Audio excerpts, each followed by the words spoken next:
Hey there, fellow sapiens. Tonight we begin with a story that almost wasn't told, because the storytellers almost didn't survive to tell it. Picture this. 75,000 years ago, your ancestors were living their lives, making tools, raising children, probably arguing about who forgot to tend the fire. Just another day in the Pleistocene. And then the Earth decided to remind everyone exactly who was in charge. So before you get comfortable, take a moment to like the video and subscribe, but only if you genuinely enjoy what I do here. And let me know in the comments where you're tuning in from and what time it is for you. It's always fascinating to see who's joining us from around the world. Now, dim the lights, maybe turn on a fan for that soft background hum, and let's ease into tonight's journey together. Because what happened 75,000 years ago didn't just reshape the landscape, it reshaped us. Every single one of us carries the genetic fingerprint of this catastrophe in our DNA. We are all survivors of the day the world nearly ended. Let's set the scene. It's 75,000 BCE, give or take a few centuries. Humans have been wandering around Africa for roughly 200,000 years at this point, slowly figuring out how to be human. Some groups have started venturing beyond the continent, testing the waters of migration. Life isn't easy, but it's manageable. The climate is relatively stable, food sources are predictable enough, communities are small but growing. And then, on what started as an ordinary morning somewhere in what we now call Indonesia, the earth cracked open. The Toba Super Volcano didn't just erupt, it exploded with a violence that defies comprehension. Imagine every nuclear weapon ever built detonating simultaneously, and you're still not even close to the raw power that Toba unleashed. This wasn't your typical volcanic eruption with some lava flows and ash clouds. This was geological fury on a scale that happens maybe once every 100,000 years. We're unlucky. The numbers alone are staggering. Toba ejected roughly 2,800 cubic kilometers of magma. To put that in perspective, Mount Vesuvius, the volcano that buried Pompeii, expelled about 4 cubic kilometers. Mount St. Helens in 1980 managed 2.5 cubic kilometers. Toba was more than 1,000 times larger than either of those. It was quite literally explosive on a planetary scale. But here's what makes this story truly fascinating from a human perspective. When Toba erupted, our species was already hanging by a thread. We weren't the dominant force on Earth that we are today. We were a scattered collection of small groups, maybe 10,000 to 30,000 individuals, total across the entire planet. We were outnumbered by nearly every other large mammal species. We were clever, sure, but we were also fragile, vulnerable, and completely unprepared for what was about to hit us. The eruption itself would have been visible from thousands of kilometers away. A column of ash and gas shooting 80 kilometers into the atmosphere, higher than where jets fly today. The sound would have been heard across half the planet, but the real devastation was just beginning. Within hours, ash began falling like snow across Southeast Asia. But this wasn't the gentle dusting you might imagine. This was a suffocating blanket of volcanic debris that buried entire ecosystems under meters of sterile, toxic ash. Trees collapsed under the weight, rivers choked, animals fled or died where they stood. And then came the global effects. All that material Toba had blasted into the stratosphere didn't just disappear, it hung there, suspended in the upper atmosphere, forming a veil that wrapped around the entire Earth. Sunlight that had warmed our ancestors for millennia was suddenly blocked, filtered, dimmed to a pale shadow of its former self. The planet entered what scientists now call a volcanic winter. Global temperatures plummeted by as much as 3 to 5 degrees Celsius. That might not sound like much, but in climatic terms, it was catastrophic. The last ice age saw global temperatures drop by only about 6 degrees. Toba delivered almost that much cooling in a matter of months.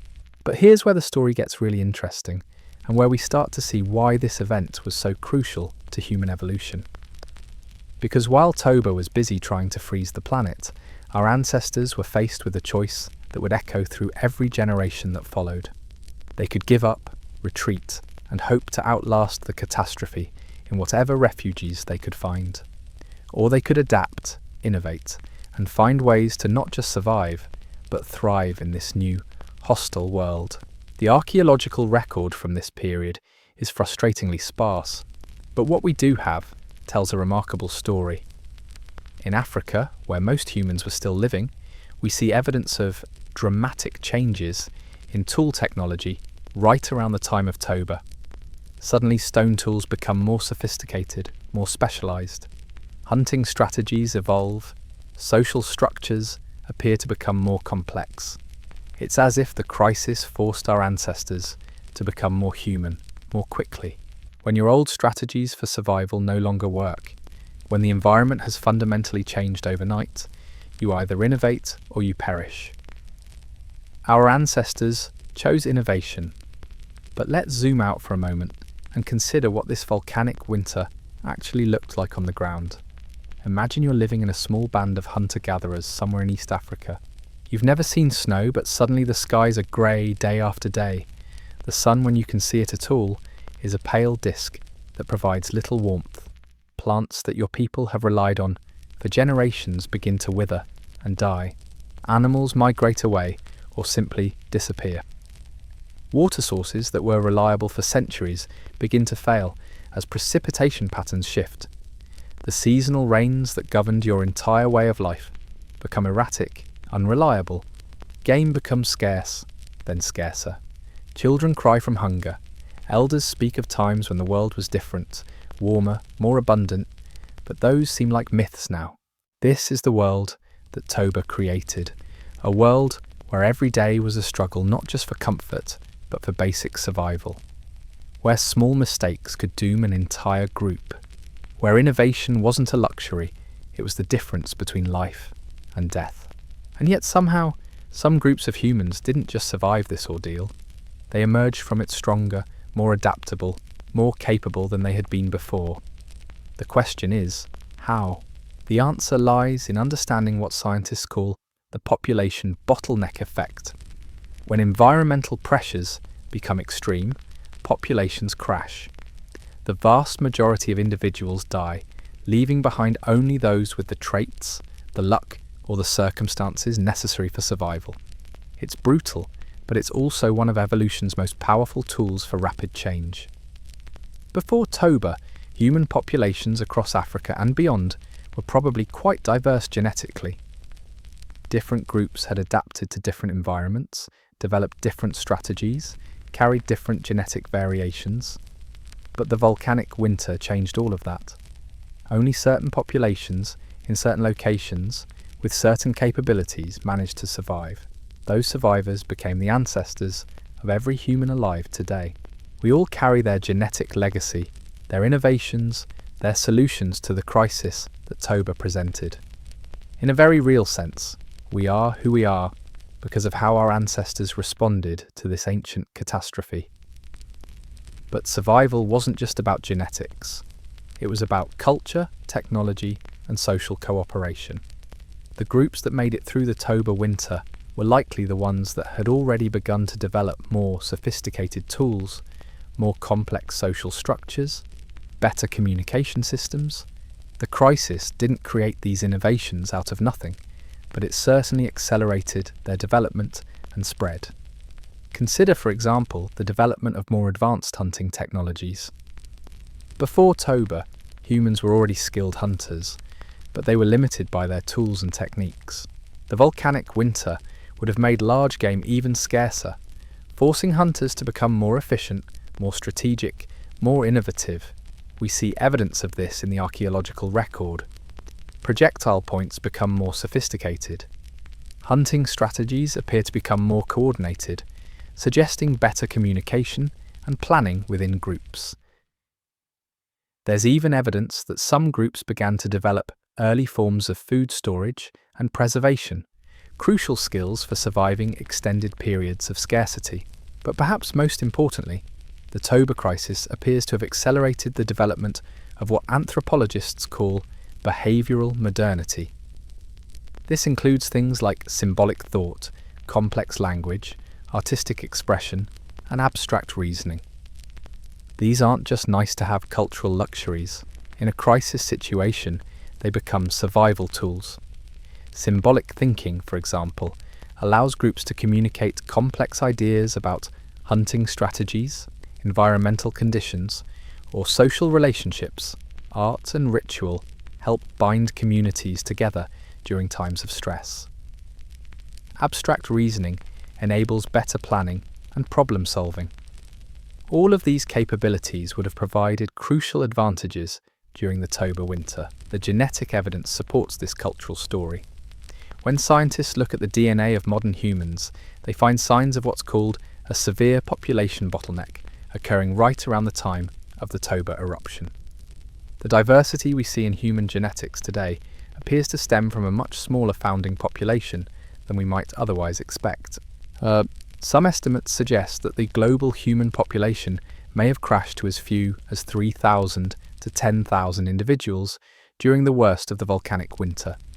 That's smaller than many modern cities, scattered across an entire planet. For perspective, there are more people living in a typical Manhattan apartment building than there were humans in the entire world during the Toba bottleneck. But here's where the story becomes even more remarkable. Those few thousand survivors didn't just barely scrape by, they laid the foundation for everything that came after. The technologies they developed, the social structures they created, the genetic adaptations they carried, all of these became the building blocks of human civilization. Within a few thousand years after Toba, we see the first clear evidence of humans successfully migrating out of Africa in substantial numbers. These weren't tentative explorations, like some of the earlier attempts. These were sustained successful colonizations that would eventually lead to humans spreading across every continent on Earth. It's as if the Toba crisis, as devastating as it was, also served as a kind of evolutionary catalyst. The survivors weren't just the luckiest humans of their time. They were the most adaptable, the most innovative, the most capable of thriving in rapidly changing environments.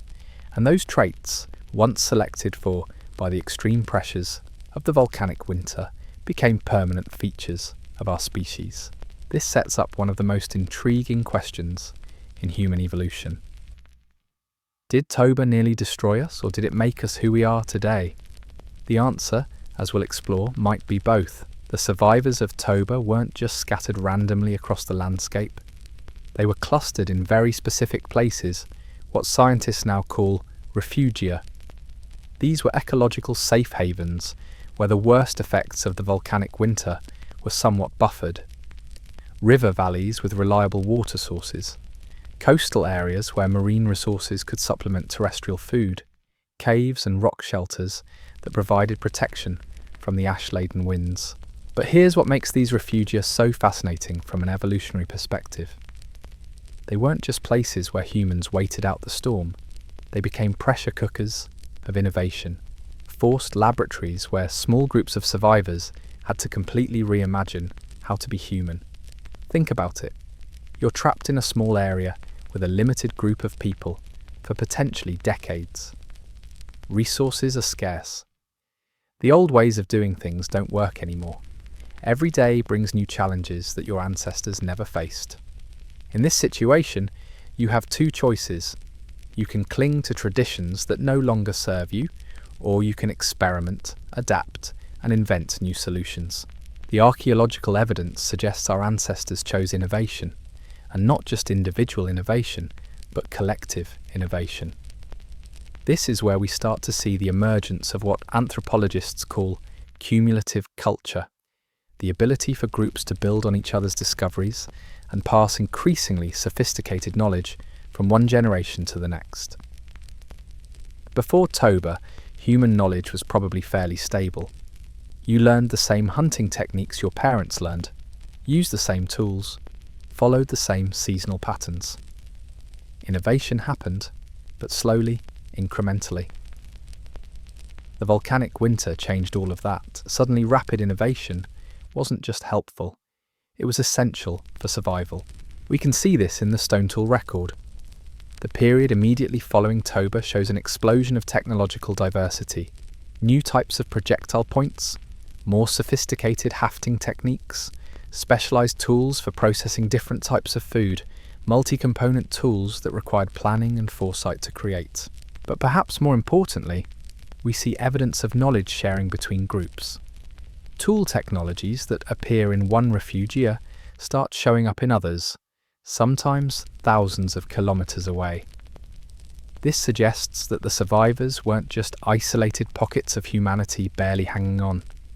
They were actively maintaining contact, trading information, sharing innovations. This networking between refugia populations was crucial for another reason: genetic diversity. With such small population sizes, isolated groups faced the very real risk of inbreeding and genetic bottlenecks that could have been fatal. By maintaining contact and occasionally exchanging members, these scattered communities were able to preserve enough genetic diversity to remain viable as a species. The social implications of this are staggering.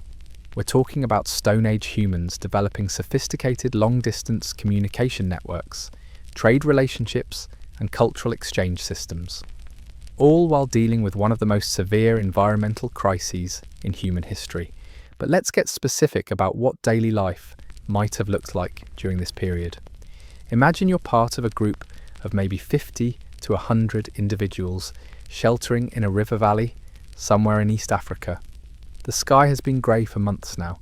The temperature rarely rises above what used to be a cool night.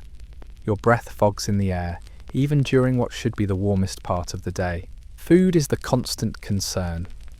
The large game that your people once hunted has mostly migrated away or died off. You've had to become much more creative, much more desperate. Small mammals, birds, insects, roots, anything that can provide calories. Your hunters have had to develop new techniques for catching smaller, quicker prey. Your gatherers have had to learn to identify new types of plant foods, some of which require extensive processing to make them edible. Tool making has become more important than ever. Every stone, every piece of bone or wood is precious because resources are so scarce. You can't afford to make a simple spear point when a more sophisticated one might mean the difference between eating and going hungry. The tool makers in your group have become incredibly valuable, their knowledge literally keeping everyone alive. But it's not just about survival. Even in these desperate circumstances, human creativity finds ways to express itself. There's evidence from this period of some of the earliest known personal ornaments, jewellery made from shells and stones, cave paintings that seem to tell stories or convey information about hunting techniques or seasonal patterns. This isn't frivolous decoration. These artifacts represent something profound: the human capacity to find meaning and beauty even in the darkest times.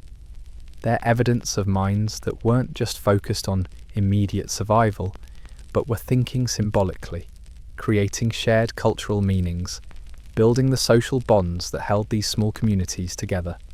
And those social bonds were crucial. In normal times, human groups could afford some level of internal conflict. If things got too tense, groups could split up, go their separate ways, find new territories. But during the Toba winter, separation often meant death. These refugia populations had to learn to live together, to cooperate more intensively than humans ever had before. This forced cooperation led to new forms of social organisation, more sophisticated leadership structures, better conflict resolution mechanisms, more complex systems for sharing resources and distributing labour. In essence, the crisis was creating the social technologies that would later enable humans to live in much larger, more complex societies. The genetic evidence tells a similar story of forced cooperation. DNA analysis of modern human populations suggests that during the Toba bottleneck, there was extensive gene flow between surviving groups. This wasn't just occasional contact, it was systematic interbreeding designed to maintain genetic diversity. But perhaps the most remarkable aspect of the human response to Toba was how it changed our relationship with the environment itself. Before the eruption, humans were largely reactive to environmental changes. When conditions changed, we moved. When resources became scarce, we found new ones. We were clever and adaptable, but we were still fundamentally at the mercy of natural forces. The Toba winter changed that dynamic. For the first time in human history, we were faced with environmental conditions so severe that simply moving wasn't an option. There was nowhere to go. The entire planet was affected. Instead of running from the crisis, we had to learn to manage it, to actively modify our environment in ways that would improve our chances of survival. We see evidence of this in the archaeological record from refugia sites. Controlled use of fire becomes more sophisticated and widespread. Evidence of landscape modification, like controlled burning to encourage the growth of useful plants. Early forms of food storage and preservation. Even primitive forms of shelter construction that go beyond simple windbreaks. These might seem like small steps, but they represent a fundamental shift in human thinking. We were no longer just another species trying to find our niche in existing ecosystems. We were beginning to actively shape those ecosystems to meet our needs.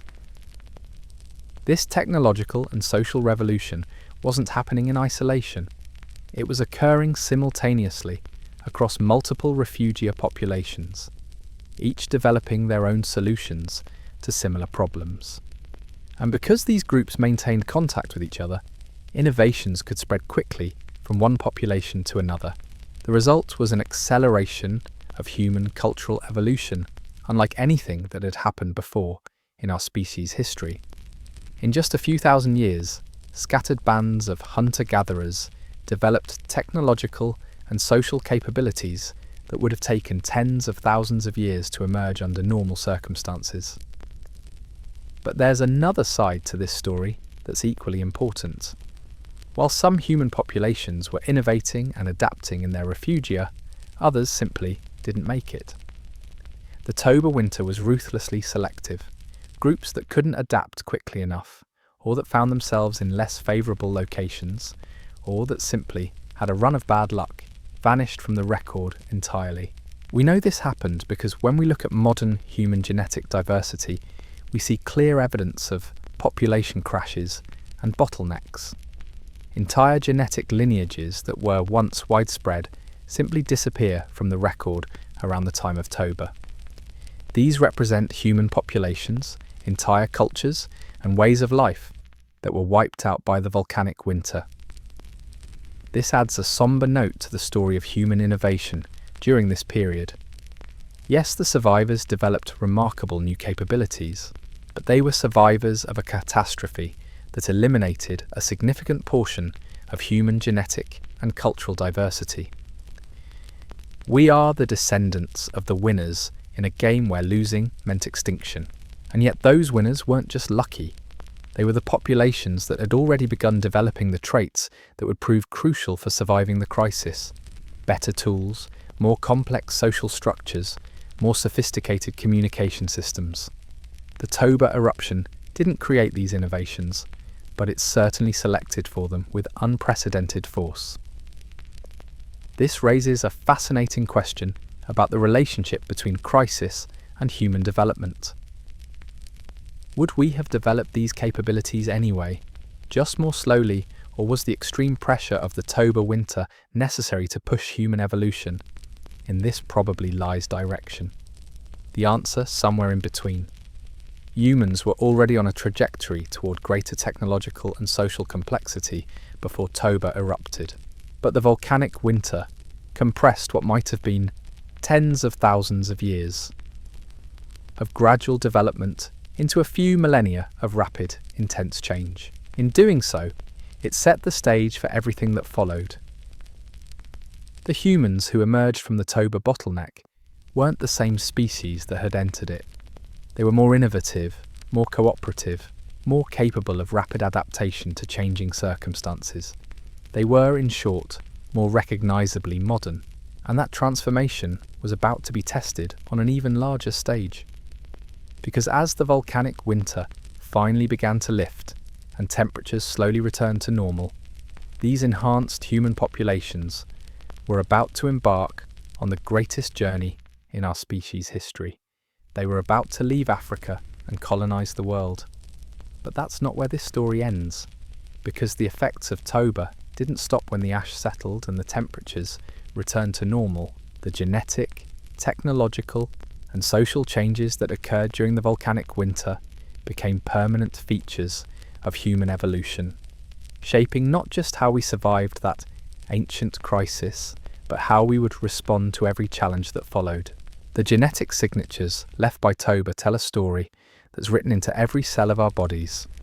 When scientists first began mapping human DNA in the late 20th century, they expected to find the kind of genetic diversity you'd see in a species that had been steadily growing for hundreds of thousands of years. Instead, they found something puzzling. Human genetic diversity was remarkably low compared to other primates. We were all far more closely related than we should have been. It was like discovering that every person on Earth was descended from the population of a small town, rather than from diverse populations spread across continents. And in a sense, that's exactly what they had discovered. The Toba bottleneck had compressed human genetic diversity so severely that we still carry its signature today, 75,000 years later. But here's where the story gets really interesting. From a scientific perspective, that loss of genetic diversity should have been catastrophic for our species. In most cases, when populations crash to such low numbers, they either go extinct or remain forever limited by their reduced genetic variability. Cheetahs, for example, went through a similar bottleneck and never recovered their genetic diversity. They remain vulnerable to diseases and environmental changes because they lack the genetic tools to adapt quickly. Humans took a different path. Instead of being weakened by our genetic bottleneck, we found ways to compensate for it through culture and technology. We developed behavioral flexibility that could substitute for genetic adaptability. When our bodies couldn't evolve fast enough to handle new environments, we invented clothing, tools, and shelters. When we couldn't genetically adapt to new food sources, we developed cooking, processing, and preservation techniques. This represents a fundamental shift in how evolution works for our species. For most organisms, adaptation is primarily genetic and therefore slow. But humans during and after Toba began to rely increasingly on cultural adaptation, which can happen within a single generation. A new tool technique, a better hunting strategy, an improved social organisation. These could spread through a population in years or decades, not millennia. The archaeological evidence from the post-Toba period shows this cultural evolution in action. Across Africa, we see rapid changes in stone tool technologies. The simple hand axes that had dominated human toolkits for hundreds of thousands of years gave way to more sophisticated implements, projectile points that could be mounted on spears or arrows, scrapers designed for specific tasks like hide processing or bone working, composite tools made from multiple materials, each chosen for its specific properties. But it wasn't just about making better tools. It was about making tools better, faster, and more efficiently. The humans emerging from the Toba crisis had learned to standardize their tool production, creating templates and techniques that could be easily taught and replicated. This meant that innovations could spread more quickly through populations and be preserved more reliably across generations. We also see evidence of increasingly sophisticated resource management. Before Toba, humans were largely opportunistic in their approach to resources. They used what was immediately available and moved on when it was exhausted. But the survivors of the volcanic winter had learned hard lessons about scarcity and preparation. Archaeological sites from this period show evidence of food caching, the systematic storage of resources for later use, processed foods that could be preserved for extended periods, tools and raw materials stockpiled against future need. These weren't just survival strategies developed during the crisis. They became permanent features of human behaviour, insurance policies against future catastrophes. The social implications of these changes were equally profound. Effective resource management requires coordination, planning, and trust. You have to believe that the food you're storing today will still be there when you need it, and that other members of your group won't simply take it for themselves. This level of cooperation requires social institutions that can enforce agreements and resolve conflicts without destroying the group. We see evidence of these emerging social technologies in the burial practices that begin to appear around this time. Before Toba, human burials were rare and simple.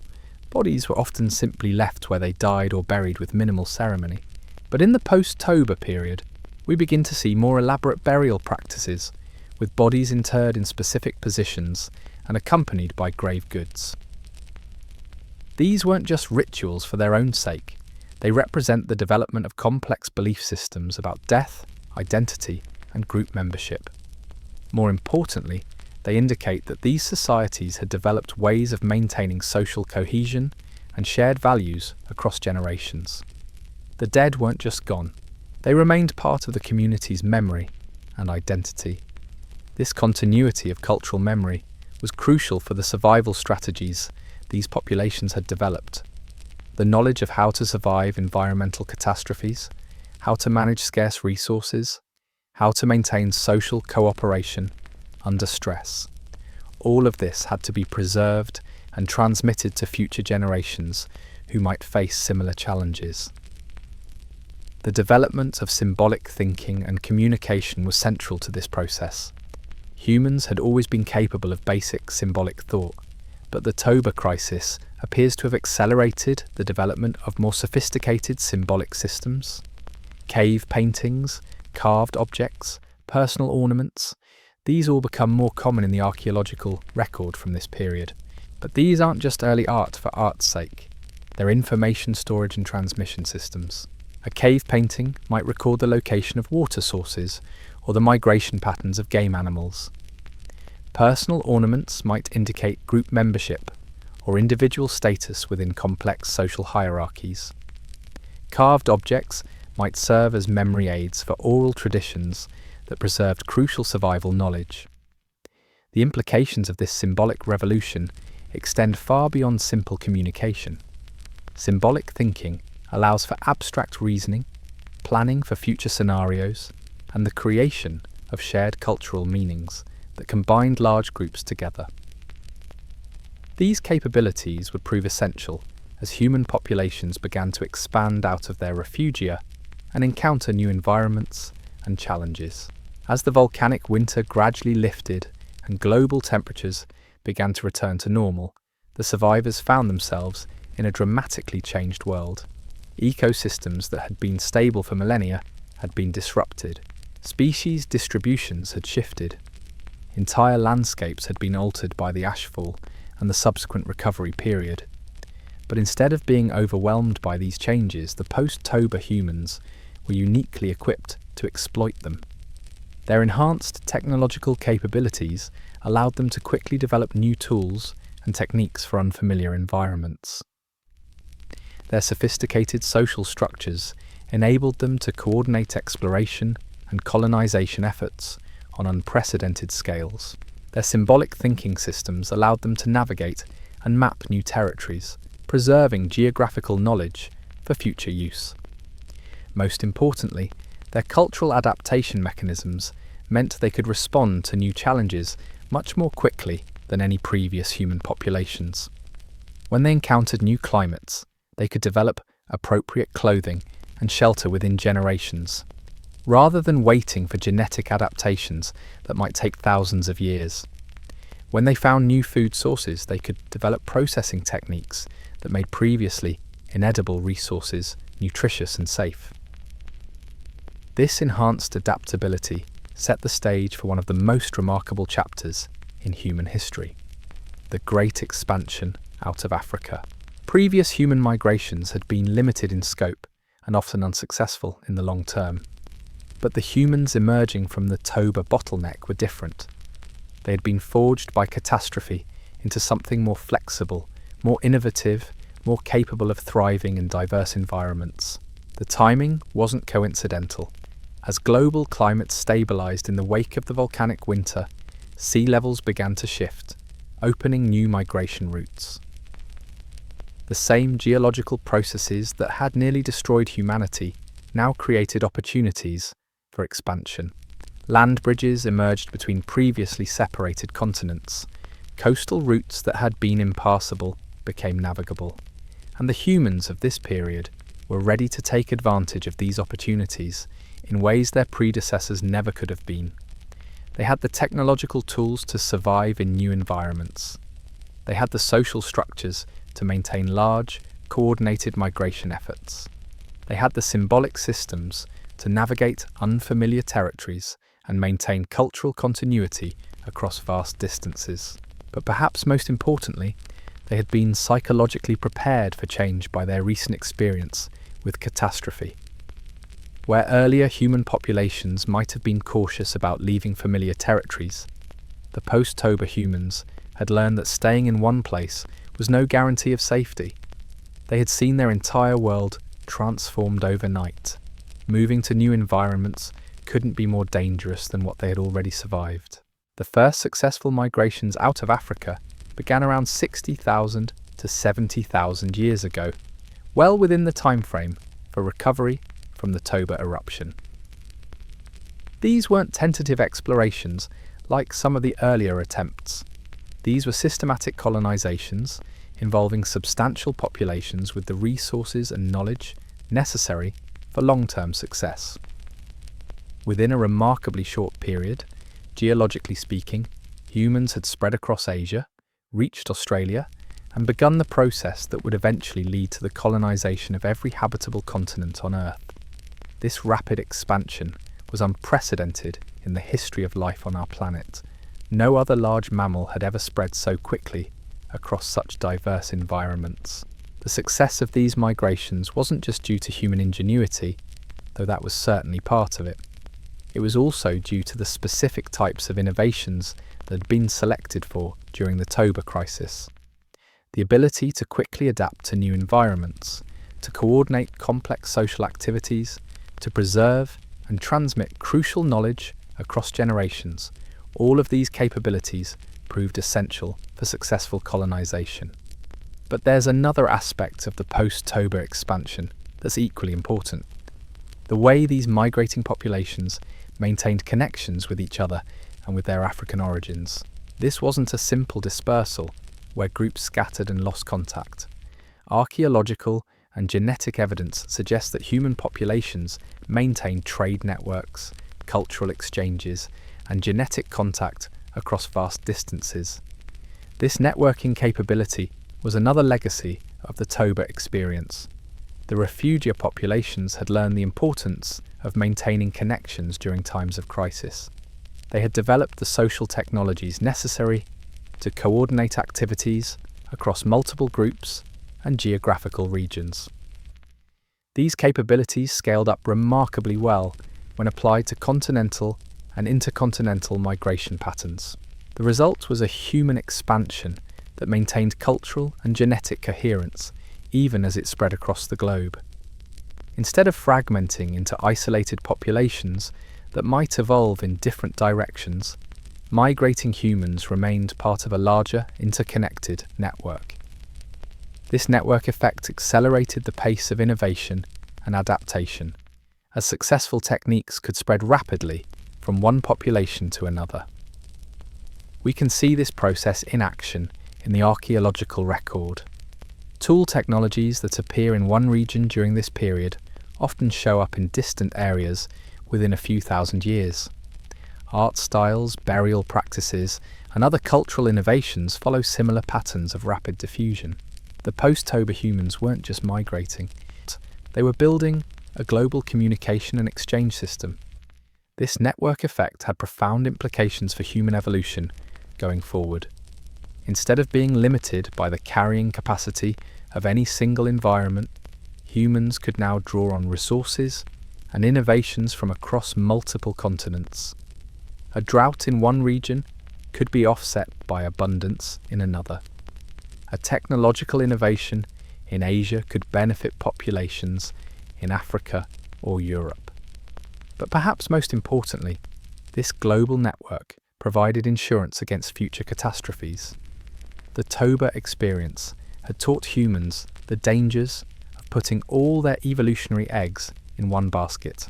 By spreading across multiple continents and maintaining connections between dispersed populations, they were ensuring that no single catastrophe could threaten the entire species again.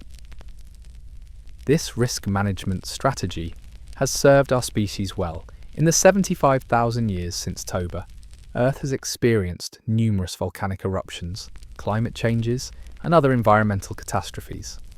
But none have posed an existential threat to humanity as a whole, because we are no longer concentrated in a small number of vulnerable populations.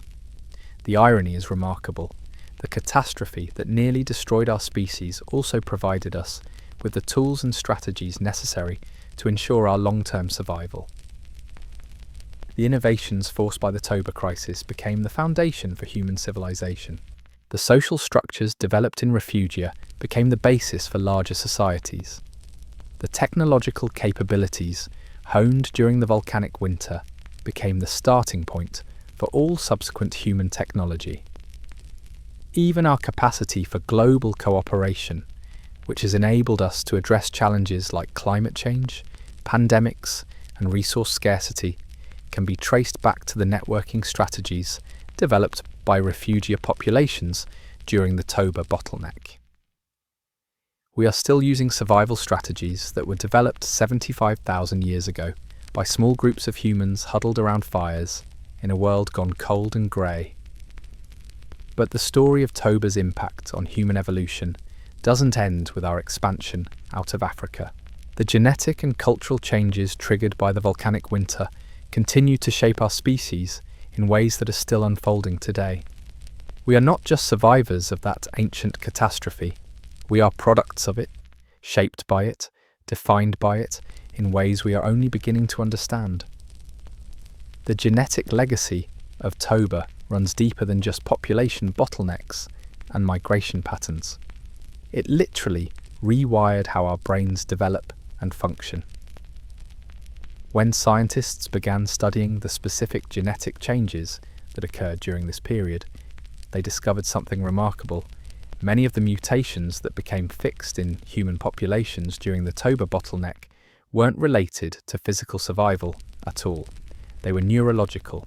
The FOXP2 gene, often called the language gene, shows clear signs of rapid evolution during this period. Variants of ASPM and MCPH1, genes that control brain size and neural development, also underwent significant changes. These weren't random mutations, they were systematic alterations to the genetic programs that build human brains. What this suggests is extraordinary. The environmental pressures of the volcanic winter weren't just selecting for humans who could make better tools or find more food. They were selecting for humans who could think differently, communicate more effectively, and process information more rapidly. The crisis was literally evolving our minds. Consider what this means for cognitive development. Before Toba, human intelligence was certainly impressive by animal standards, but it was probably fairly static. You learned what your parents taught you, applied those lessons to familiar problems, and passed the knowledge on to your children with minor modifications. But the volcanic winter demanded a completely different kind of thinking. Problems that had never existed before required solutions that had never been tried. Traditional knowledge wasn't just insufficient, it was often counterproductive. Success required the ability to rapidly generate new ideas, test them against reality, and abandon them if they didn't work. This kind of flexible, experimental thinking requires specific neural architectures, brains that can rapidly form new connections, integrate information from multiple sources, and maintain multiple hypotheses simultaneously. The genetic changes that occurred during Toba appear to have optimized human brains for exactly these capabilities. We can see the results in the archaeological record from this period. Tool technologies don't just improve gradually, they undergo rapid, revolutionary changes. Artistic expression explodes in complexity and sophistication. Evidence of abstract thinking, mathematical concepts, and symbolic representation all become more common. But perhaps most remarkably, we begin to see evidence of what cognitive scientists call theory of mind, the ability to understand that other people have their own thoughts, beliefs, and intentions. This capability is fundamental to complex social cooperation, but it's also computationally demanding.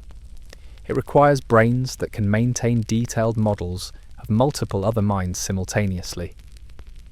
The development of advanced theory of mind during the post-Toba period enabled forms of cooperation that had been impossible before. Humans could now coordinate complex activities involving dozens or hundreds of individuals. They could make plans that extended months or years into the future.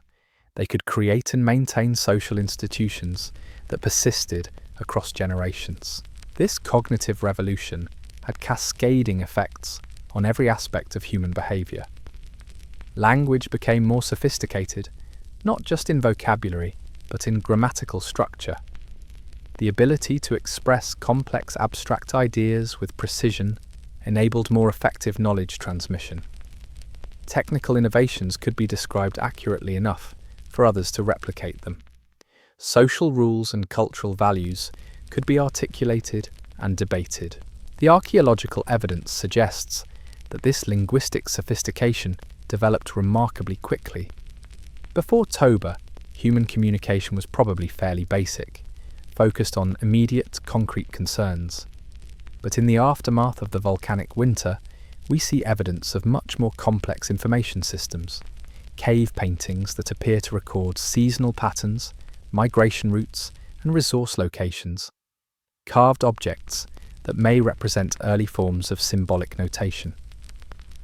Some researchers have even suggested that the first proto-writing systems may have emerged during this period, though the evidence is still debated. What's not debated is that humans were developing increasingly sophisticated ways of storing and transmitting information outside of biological memory. This external information storage was crucial for the survival strategies these populations had developed. The knowledge required to survive environmental catastrophes was too complex and too important to rely on individual memory alone. It had to be preserved in forms that could survive the death of any single individual and be accessed by future generations. The development of these information systems also enabled a new form of cultural evolution. Ideas could now persist and accumulate across generations in ways that had been impossible before.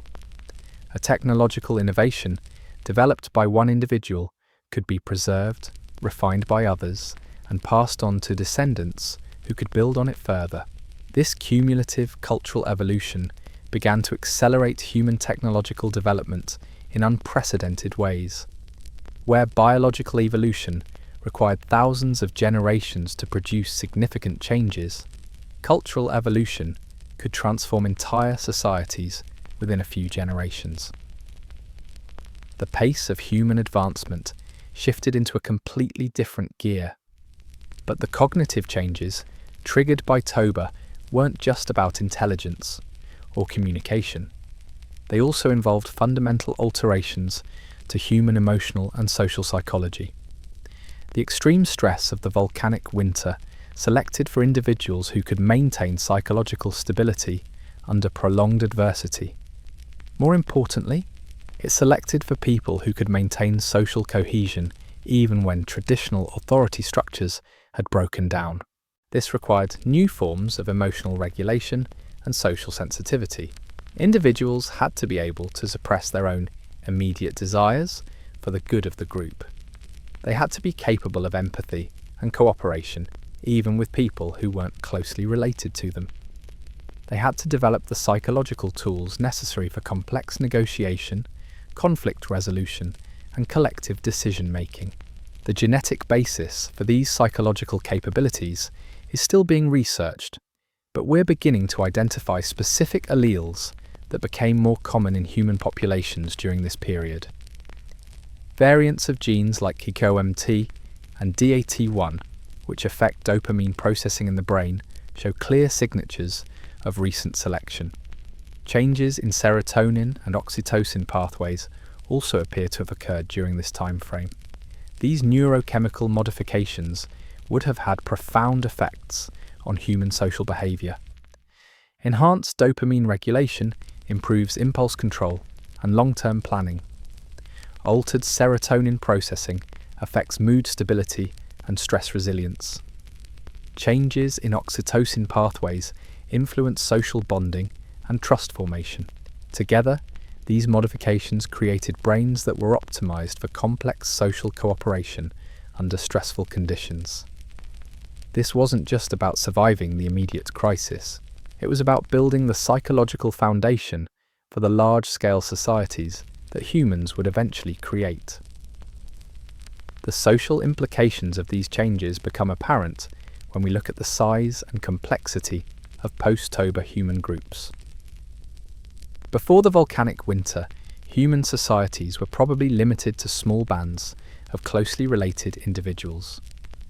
Cooperation beyond immediate family groups was possible, but difficult to maintain. But the humans emerging from the Toba bottleneck were capable of maintaining social bonds with much larger groups of less closely related individuals. Archaeological sites from this period show evidence of settlements housing hundreds of people, trade networks that spanned thousands of kilometers, coordinated activities involving multiple communities working towards shared goals. This expansion in social capacity was crucial for the successful colonization of new environments. Migrating into unfamiliar territory required large groups with diverse skills. Ocean crossings demanded coordinated efforts involving dozens of individuals. Establishing permanent settlements required sustained cooperation over extended periods. The psychological changes triggered by Toba made all of this possible. Humans had evolved not just the cognitive tools necessary for complex planning and problem solving, but also the emotional and social capabilities required for large-scale cooperation.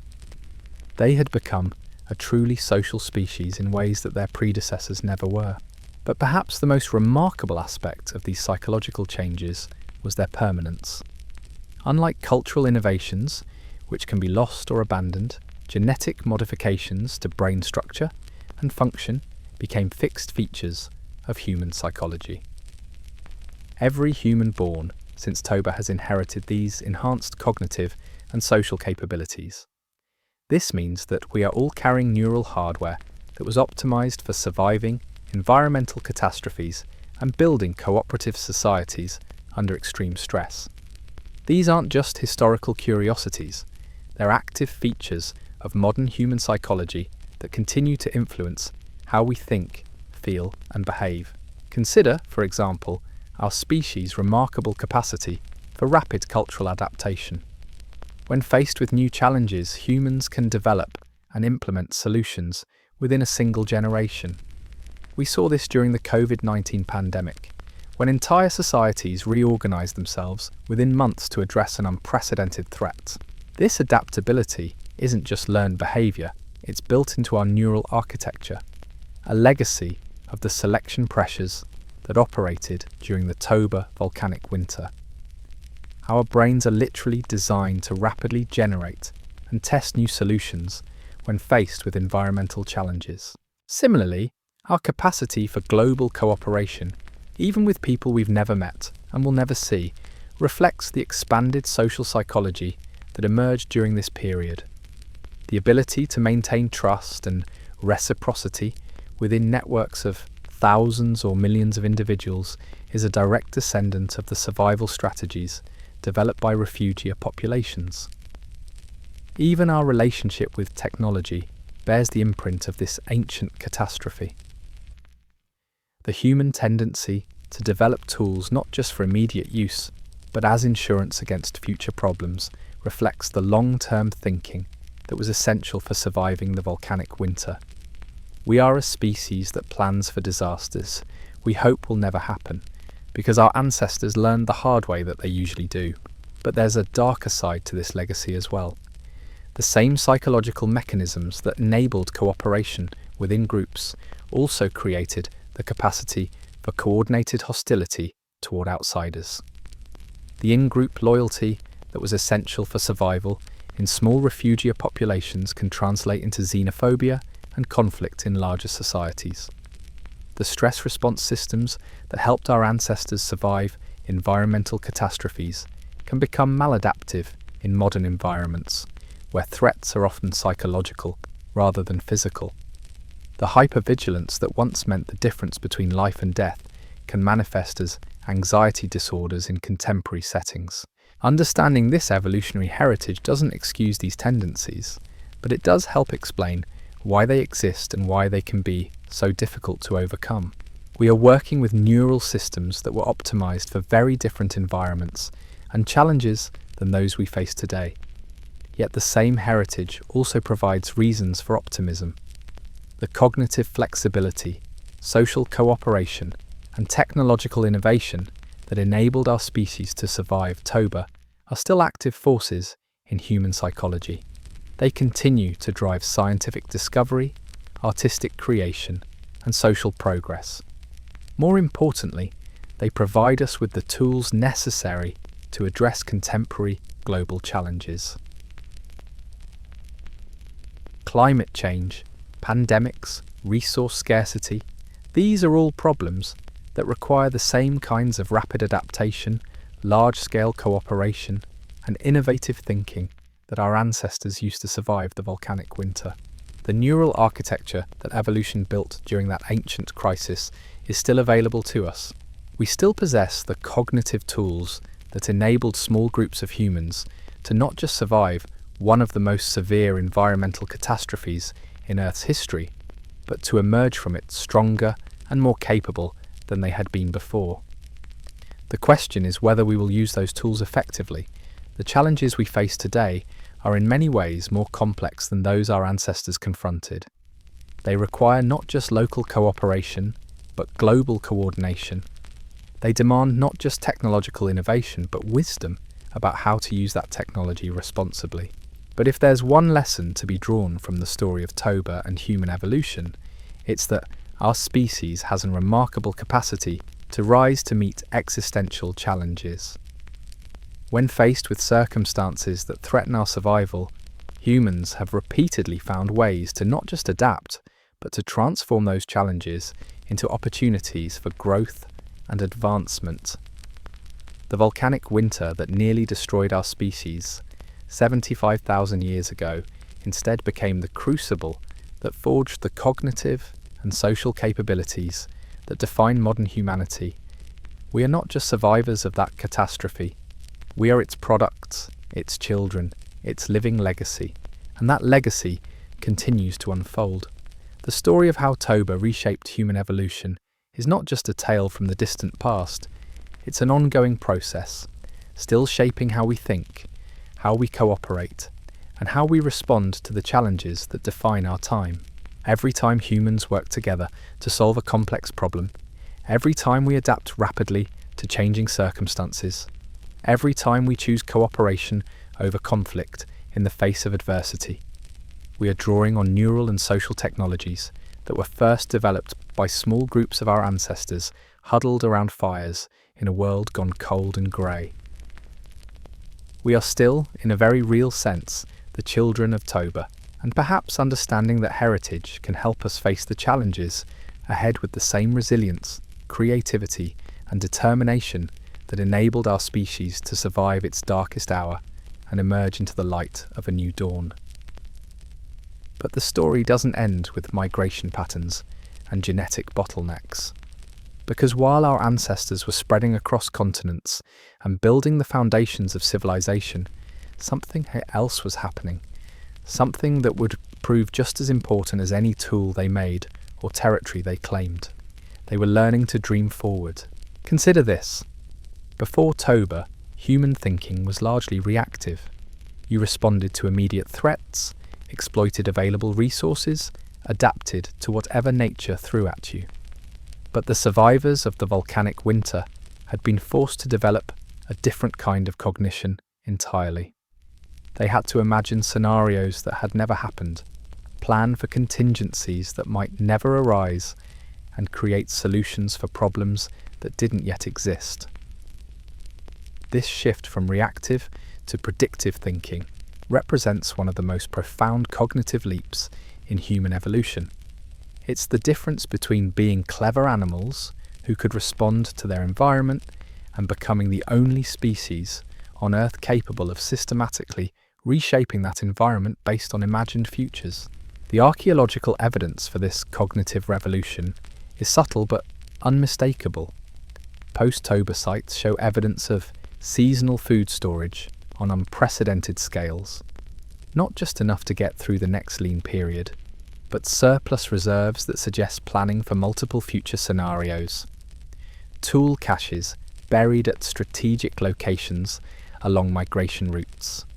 Raw materials stockpiled in quantities that far exceed immediate needs. This wasn't hoarding driven by trauma, though the Toba experience certainly influenced it. This was systematic preparation for futures that existed only in human imagination. Our ancestors had learned to live simultaneously in the present and in dozens of possible tomorrows. The psychological implications are staggering. To plan effectively for uncertain futures, you need more than intelligence. You need the ability to hold multiple contradictory scenarios in your mind simultaneously. You need emotional regulation systems that can maintain motivation for long-term goals even when immediate conditions are comfortable. You need social structures that can coordinate activities across timescales that exceed individual lifespans. All of these capabilities emerged or were dramatically enhanced during the post-Toba period. The humans who colonized the world weren't just survivors. They were the first truly future-oriented species in Earth's history. This future orientation manifested in ways both practical and profound. On the practical side, we see the development of increasingly sophisticated resource management systems, evidence of controlled burning to encourage useful plant growth. Early forms of selective harvesting that maintained rather than depleted wild food sources, proto-agricultural practices that blur the line between gathering and farming. But the profound changes were happening in human consciousness itself. For the first time, humans were beginning to see themselves not just as products of their environment, but as agents capable of shaping that environment according to their will. They were developing what we might call historical consciousness, the awareness that the present is connected to both past and future in ways that can be influenced by human action. This shift in consciousness appears in the symbolic record of the period. Rock art becomes more complex, often depicting not just immediate reality, but abstract concepts, seasonal cycles, and what appear to be mythological narratives. These aren't just pretty pictures. They're evidence of minds capable of thinking in stories, of understanding individual lives as part of larger patterns that extend across generations. The development of storytelling capability was crucial for transmitting the survival knowledge accumulated during the Toba crisis. Technical information about tool-making or food processing could be taught through direct demonstration, but the kind of strategic thinking required for long-term survival needed to be embedded in memorable narratives that could be passed down intact across generations.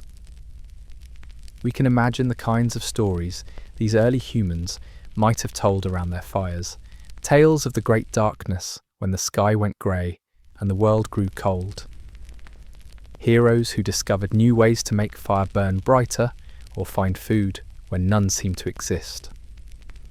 Cautionary stories about the importance of sharing resources and maintaining group solidarity during times of crisis. These weren't just entertainment, they were educational technologies, ways of encoding crucial survival information in formats that human memory could reliably preserve and transmit. The storytelling traditions that emerged during this period became the foundation for all subsequent human mythology, religion, and literature. But storytelling also served another crucial function. It created shared cultural identities that could bind large groups of people together across time and space. When you share the same origin stories, Thayanary tales, you're part same heroic narratives, the same court of its members. This capacity of the same community, even if you've never met most for imagined community, was essential for the successful colonization of new territories. Migrating groups needed to maintain cultural coherence across vast distances and extended time periods. They needed ways of ensuring that scattered populations would recognize each other as kin and cooperate rather than compete when their paths crossed. The development of shared symbolic systems, mythological narratives, and cultural practices provided exactly this kind of social glue. A group encountering strangers in a new territory could quickly determine whether they were part of the same cultural network based on shared stories, rituals, or artistic traditions. This networking capability scaled up remarkably well. Within a few thousand years of the major expansion out of Africa, we see evidence of cultural and technological exchanges occurring across entire continents. Tool styles that originate in one region appear thousands of kilometers away, within centuries rather than millennia. Artistic motifs spread along trade routes that connected communities separated by vast distances. The humans of this period weren't just migrating, they were building the world's first global communication network, held together not by technology, but by shared stories and common cultural understanding. And yet this remarkable expansion and networking came with costs that we're only beginning to understand. The rapid colonization of new environments often led to the extinction of native species that had no evolutionary experience with human hunting pressure. Megafauna that had survived ice ages and climate changes for millions of years vanished within centuries of human arrival. The psychological adaptations that enabled rapid cultural change also created new forms of social stress. Humans were now living in groups far larger than those their social psychology had evolved to handle. The egalitarian cooperation that had been essential for survival in small refugia populations became more difficult to maintain in larger, more complex societies. Evidence from archaeological sites suggests that this period saw the emergence of social hierarchies, status competition, and organized violence on scales that had been impossible in earlier human societies. The same cognitive capabilities that enabled complex cooperation also made possible complex forms of conflict and exploitation. But perhaps most significantly, the success of post-Toba human expansion created a new kind of evolutionary pressure. For the first time in Earth's history, a single species had become the dominant force shaping terrestrial ecosystems. Humans were no longer just another component of natural selection. They were becoming the primary, selective force affecting other species. So here we are, 75,000 years later, still carrying the genetic echoes of that ancient catastrophe in every cell of our bodies. Still using the same cognitive tools our ancestors developed when the world went dark and cold. Still drawing on the same capacity for rapid innovation, large-scale cooperation, and future-oriented thinking that enabled a few thousand survivors to become the ancestors of 8 billion people. The Toba Super Volcano didn't just reshape the landscape, it reshaped us. It compressed what might have been millions of years of gradual evolution into a few millennia of intense, transformative change. It took a scattered collection of clever apes and forged them into something unprecedented in the history of life on Earth. A species capable of imagining and creating its own future. We are not just survivors of that ancient winter. We are its children, its legacy, its living proof that catastrophe and opportunity are often the same event viewed from different angles. Every time we face a global challenge and choose cooperation over conflict, every time we innovate our way out of seemingly impossible problems, every time we look at the horizon and see possibility instead of threat, we are channeling the same resilience that carried our ancestors through the darkness and into the light of a new world. The question isn't whether we can survive the challenges ahead. The question is whether we'll remember who we are and where we came from. Because we are the species that looked into the abyss and decided to build a bridge across it. And that, fellow sapiens, is a story worth remembering.